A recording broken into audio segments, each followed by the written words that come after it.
What's up guys, Coach Peters here. Today I want to talk about the squat. Now regardless of what type of squat you're doing, a front squat, a back squat, an overhead squat, or even a counterbalance squat, there's a few simple guidelines that we want to make sure that we're following. So the first is going to be our stance. We want our feet slightly wider than hip width with our toes slightly pointed out.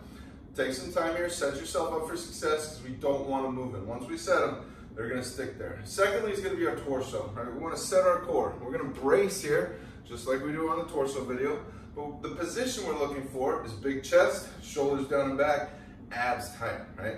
And make sure throughout, we want to make sure that our back is flat. We're not looking for a vertical torso, right? This is a movement within the squat. It's okay to move a little bit, but we want to make sure that that thing is braced and flat. So once we're ready to go, we set our feet, we set our torso. The movement begins with the hips. Make sure we're not rolling forward to begin by bending the knees, but we begin by breaking at the hips, and then we work our way down. Make sure that our knees stay tracked directly over the toes, and again, our back is flat. Once we hit the very bottom, once we're in the hole, again, a lot of power, tons of power here through our torso. Again, our brace, we're not rounding forward at the shoulders, and we're not rounding our butt weak at the bottom either, right? That back is flat. From there, knees stay tracked over the toes. And then we're applying force evenly throughout the foot to work our way back up. Right, now it's important to note, especially if the weight starts to get heavy, on the way up, those knees tend to dive full inward a little bit. Make sure that they stay tracked over the toes. And again, our torso is nice and flat. We really want to squeeze and stay braced. Make sure that on the way up, we don't lead with the hips. We also don't want to lead with the shoulders coming with our hips driving forward, right? So again, a flat back, torso's tight, even pressure across the foot. Make sure that foot is flat, knees stay over the toes. We're gonna be pretty good.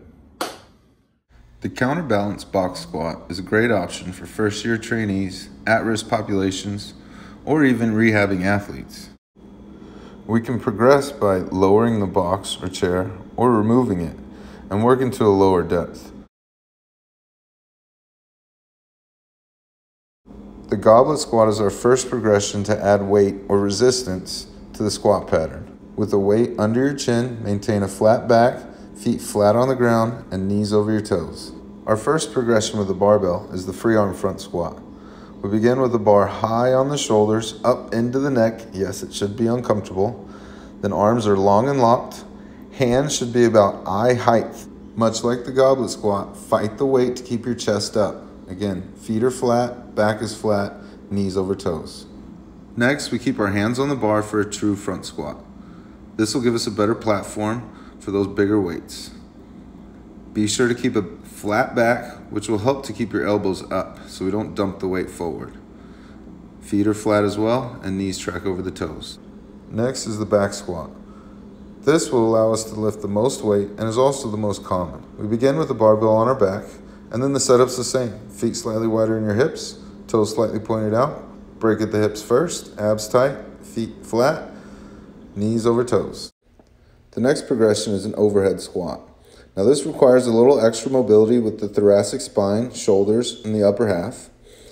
But it's important to note that the lower half goes through the exact same requirements as it does with a back or a front squat. Finally, just like the overhead squat, the single leg squat has slightly different requirements, but overall, the same guidelines apply. Flat back, flat foot, knees stay over toes. All right, so in closing right now, just to go over the basics again, regardless of what exercise you're doing, the front squat, the back squat, if you're going for a max effort or if you're doing a big circuit and you're doing a bunch of squats in the middle of it, set yourself up for success, right? What do our feet look like? And then torso, brace, brace, brace, brace, brace, right? We gotta be able to translate energy the right way and safely. Then once we get to moving, right, flat back throughout the whole time. We don't ever want to bend or arch. Make sure it's nice and flat, and that means our neck as well, right? We want to get away from squatting with our eyes up, keep that neutral neck. Feet are flat as well, which says a lot about, number one, our bar path, right? And then the balance of where we're going is going to help with those ankles. So sure up our pattern, first of all, but then also clean up your ankles. Clean up your hip flexors, clean up your hamstrings, and those can really help to keep your feet flat as well. And then finally, where are your knees tracking in the squat? If they're diving in. If we're not really stable throughout, manage your groins and your glutes, and those can help those as well. So again, the bar is always going to find your midfoot. It's up to you to put your body in the right position to succeed, right? Let's get to knee bending.